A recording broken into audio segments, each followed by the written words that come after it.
kamu nggak sumpek, nggak usah dibikin sumpek. Kalau nggak bisa dikerjain, ya nggak usah dikerjain. Kalau bisa, ya kerjain semampumu. Kan cuma itu dok rumusnya. Jadi orang yang bijaksana itu nggak bisa sumpek.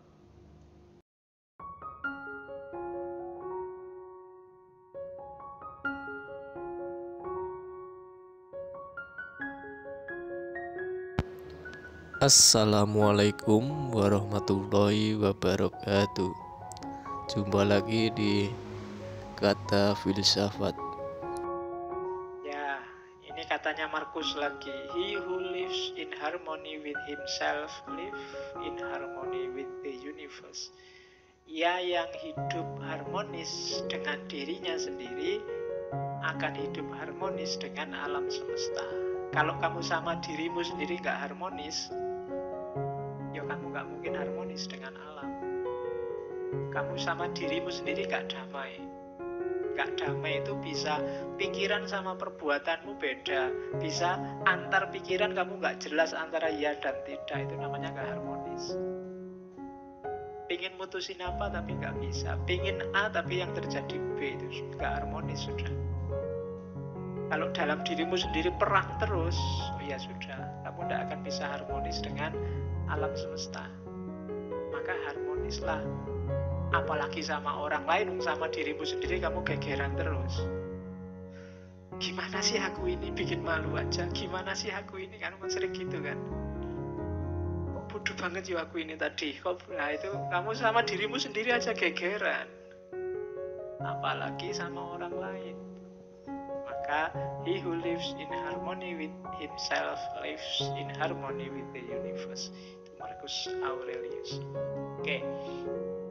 Ini selanjutnya katanya Zeno. Saya bilang tadi ya di awal, Zeno dari Citium, bukan Zeno dari Elia. Karena nama Zeno itu banyak. Ada yang menganalisis dia satu akar kata sama Zen. Tapi nggak tahu juga. Ya memang ada kata-kata Zenonya, Zennya. Kalau yang nonton kartun Dragon Ball juga ada Zeno sama. Ya, yang nonton Dragon Ball Super itu, ya itu yang paling jagoan di antara jagoan itu. Padahal kecil. Oke, yang nggak suka kartun nggak ngerti mesti. Terus tidak ada ini katanya, yang bisa mengusik kebahagiaan orang yang makomnya sudah wise, sudah bijaksana. Orang bijaksana itu tidak bisa sumpek. Kenapa? Tidak ada yang bisa mempengaruhi dia.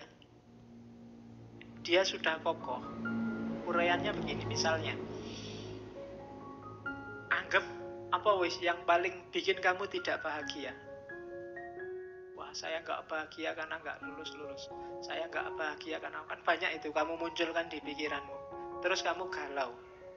Kuncinya sebenarnya sederhana. Kamu jadi galau karena macam-macam tadi, karena kamu pedulikan semua itu. Cara paling gampang menghadapi itu semua, nggak usah dipedulikan. Nggak usah dimunculkan di pikiranmu, selesai. Pak, tesisku lho Pak, ndak dadi-dadi. Lah salah mbok pikir terus. Emangnya nek mbok pikir terus tesismu jadi tiba-tiba, kan enggak? Ya kan? Ya udah dikerjain aja tanpa harus galau.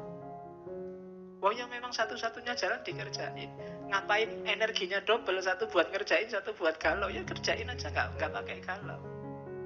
Yang bikin galau kan karena kamu tampilkan sendiri di pikiranmu, terus kamu sumpekkan dirimu. Kamu sumpekkan sendiri dirimu. Itu yang kuncinya sehingga kamu sumpek hidupmu. Wah ini nggak bisa Pak, saya mikir nggak ketemu jawabannya. Ya sudah, kalau nggak ketemu ngapain dipikir terus. Nggak bisa ketemu jawabannya. Ya sudah, kalau bahasa fikihnya mauquf aja. Kalau ada masalah mauquf, nggak bisa dijawab, selesai. Nggak usah dipikir terus. Dipikir jelas-jelas kamu nggak bisa jawab kok. Biarin aja. Nah, jadi kuncinya apa biar kamu nggak sumpek? Nggak usah dibikin sumpek. Kalau nggak bisa dikerjain ya nggak usah dikerjain. Kalau bisa ya kerjain semampumu. Kan cuma itu dok rumusnya. Jadi orang yang bijaksana itu nggak bisa sumpek. Makanya kalau diilustrasikan film-film itu bagian tokoh yang bijaksana kan mesti senyum terus, nggak pernah merengut karena nggak ada yang bikin dia sumpek. Nggak bisa ya sudah, memang nggak bisa. Oke. Jadi yang bikin kita galau ternyata apa? Ya penilaian kita sendiri. Yang bikin kamu nggak bahagia dirimu sendiri. Cuma itu. Jadi tidak ada yang bisa mengusik kebahagiaan orang yang bijaksana. Orang bijaksana biasanya stabil, tenang, tidak gampang terpengaruh. Karena dia sudah ngerti porsi-porsinya. Oke, terus. Nah, katanya Markus lagi. Reject your sense of injury and the injury itself disappears.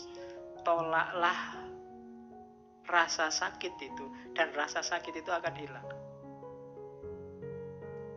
Jangan mau lama-lama sakit. Patah hati misalnya, kasih waktu aja secukupnya atau tolaklah. Diputus sih diputus, tidak pakai sakit sih ya biasa aja. Kemarin berdua, sekarang sendiri, kan cuma itu aja situasinya. Kalau kamu nggak mau sakit, nggak akan sakit. Hanya kamu mau sakit sih. Akhirnya dipikir-pikir sendiri, dibikin-bikin puisi sendiri, dibikin terus. Jadi terus kamu sumpek sendiri. Jadi tolak aja rasa sakit itu. Habis dimarahi dosen, sakit hatiku. Lah ngapain? Enggak, aku nggak mau sakit. Tidak sakit. Tapi karena kamu mau memasukkan rasa sakit itu dalam dirimu, ya sakit. Jadi reject your sense of injury and the injury itself disappears. Kamu baca WA aja kadang mangkel, kadang marah, kadang sakit, lu ngapain? Yang bikin ngawur kok, kadang ngarang-ngarang, kadang bohong. Kamu sudah ngerti hoak itu loh, kamu marah. Lah kok mau-maunya kamu menghabiskan energi untuk marah terhadap sesuatu yang tidak ada hubungannya sama dirimu. Kamu sakit tentang sesuatu yang menurut kamu itu tidak benar kok bikin kamu sakit ya, nggak usah. Jadi reject, tolaklah rasa sakit itu dan dia akan hilang.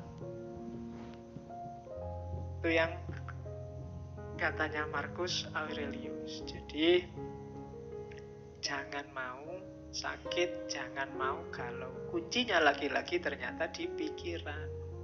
Kamu sendiri yang mendramatisir sehingga kasus biasa-biasa kayak film India. Jadi kamu terus nangis padahal ya biasa aja. Ya kayak kapan tadi apa ya, saya dapat WA yang anak kecil ayamnya mati terus dia nangis. Itu kan ayam mati biasa, tapi ya karena anak kecil nangis. Kalau kamu ikut nangis juga, itu baru bahaya. Jadi yang kayak gitu kamu nggak bisa menolak. Ada banyak hal yang sudahlah, itu tidak penting.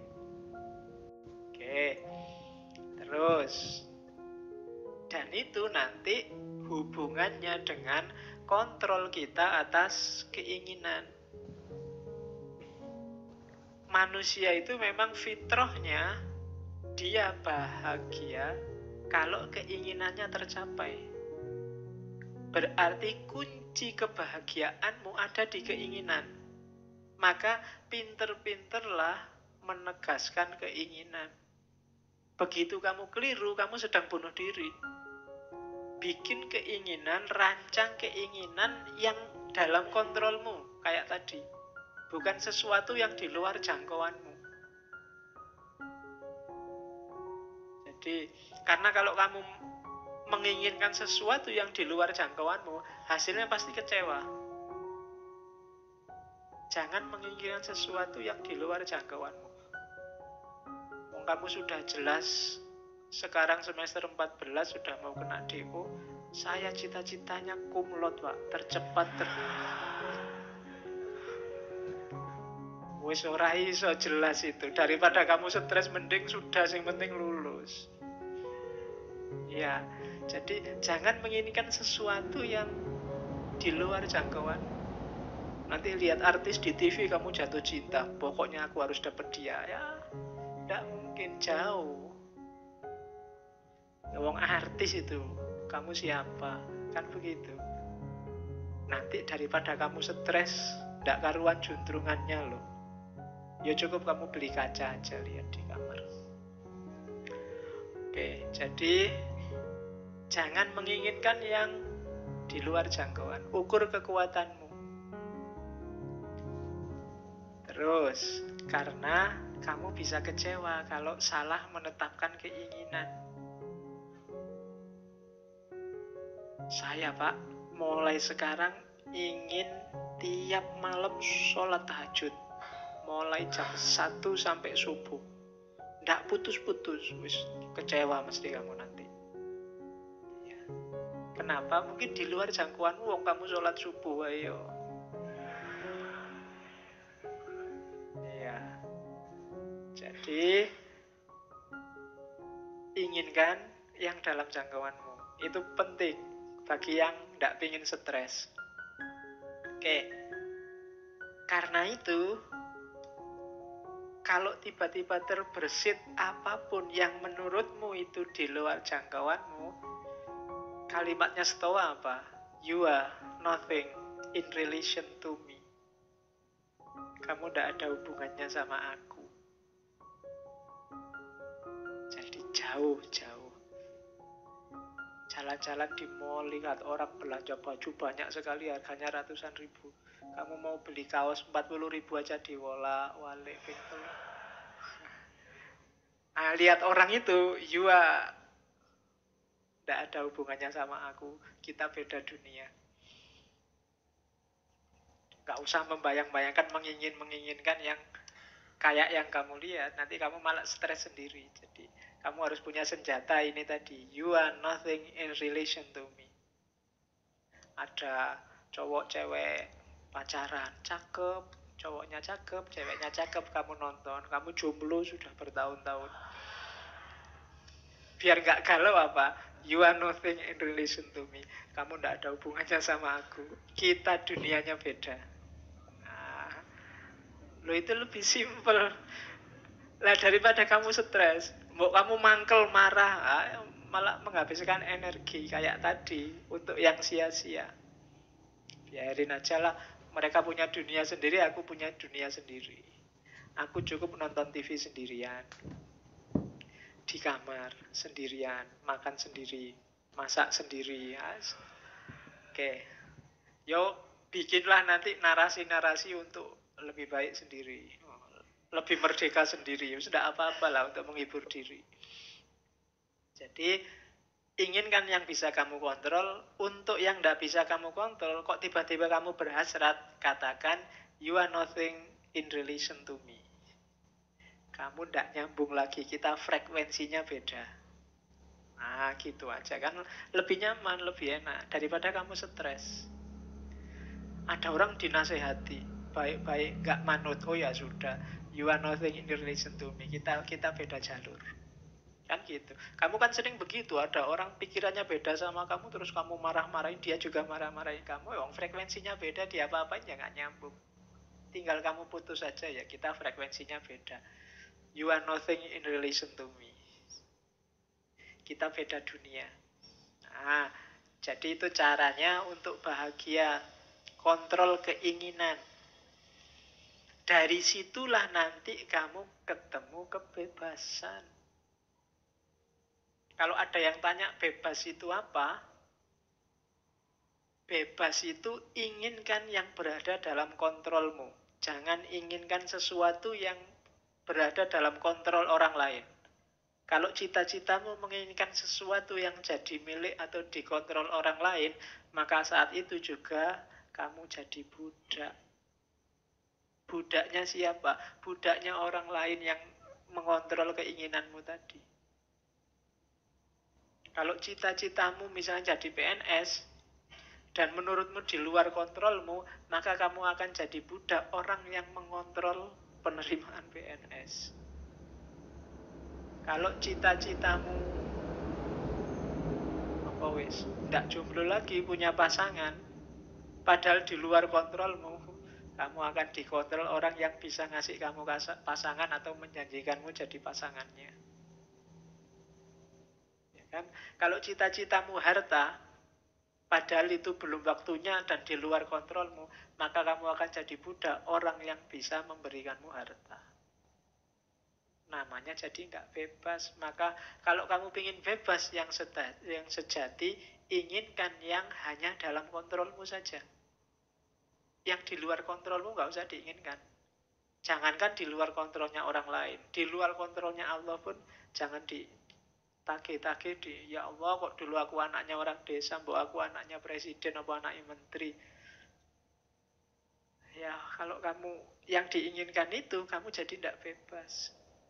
Kebebasan itu inginkan yang dalam kontrolmu.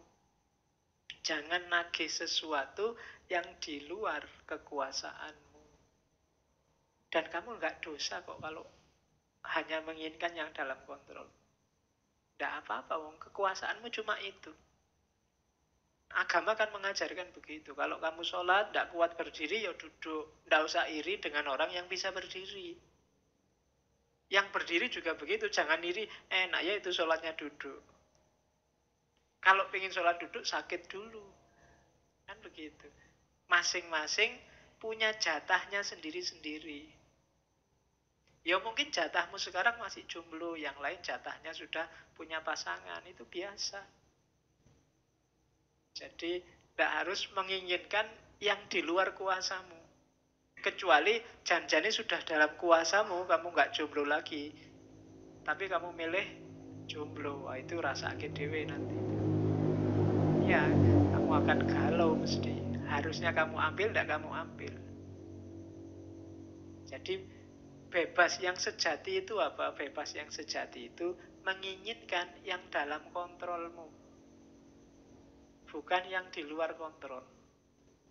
Mari kita demo biar Donald Trump gak jadi presiden Amerika lagi. Kejauhan.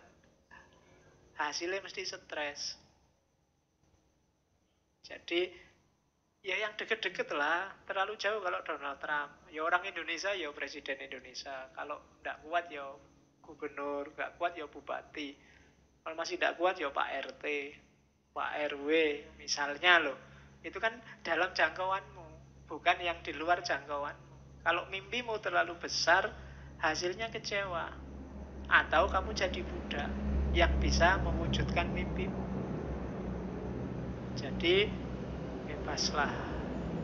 Bebaslah berarti apa? Inginkan hanya yang berada dalam jangkauan. Terus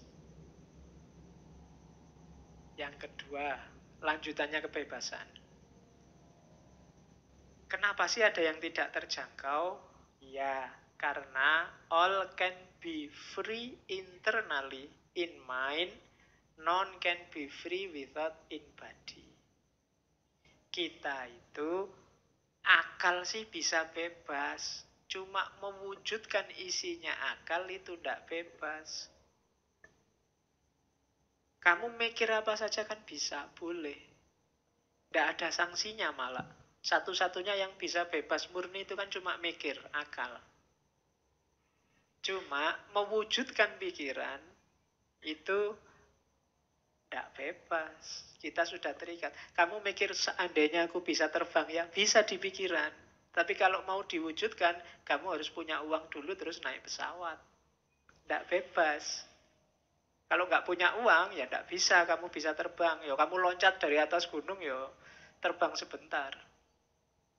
Terus wassalam. Ya kan? Can be free, kita nggak bebas. Kalau mau diwujudkan tidak bebas sudah. Pak saya pengen jadi presiden, bebas. Begitu ingin mewujudkan, itu baru tidak bebas. Macem-macem sudah halangannya, nggak sesederhana mikir. Makanya dulu pernah saya bilang, kebebasan yang sejati bisa dalam pikiran. Dalam hidup sehari-hari, halangannya banyak. Macem-macem, in body. Mungkin kamu sumuk, pinginnya segera kayak gini, pingin nyopot baju, terus kipas-kipas. Seneng ini sudah. Tapi kan begitu banyak orang di sini kan kamu nggak bisa. Kalau kamu nyopot baju di sini, yang lain mesti bubar baunya. Lo kan Tidak bebas kan kamu nyopot baju akhirnya. Kenapa? Ada yang lain. Tapi di pikiran tadi kamu bebas. Menginginkan itu kan dalam pikiran.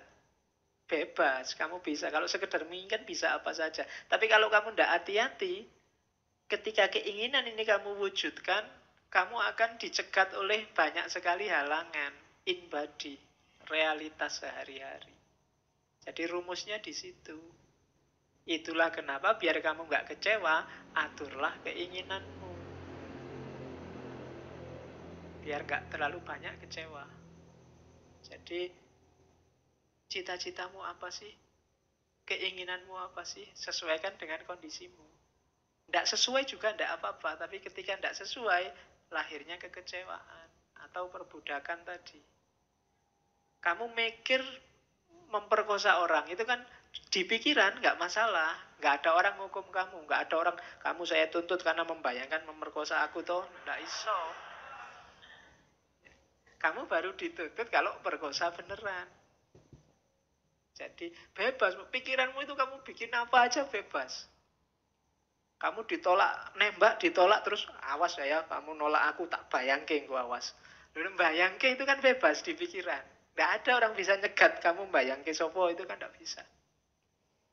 Sekarang kan kadang nggak cuma bayangkan, gambarkan, gambar pakai Photoshop itu. Bisa kayak gitu kan. Cuma ketika sudah masuk Photoshop, itu sudah halangannya banyak. In body, kamu bisa dipenjara kalau gambar aneh-aneh. Itu sudah in body. Kalau in mind, bebas. Murni masih ada di pikiran, itu bebas. Tidak ada orang dituntut, nggak ada orang dimarahi. Pak, saya membayangkan seandainya saya jadi wali, Pak. Nah itu kan orang, ya ora apa-apa, mikir rodok ya ora apa-apa, cuma di pikiran. Tapi kalau mau diwujudkan, halangannya banyak. Jadi rumusnya itu, kebebasan itu bisa dalam kamu mikir.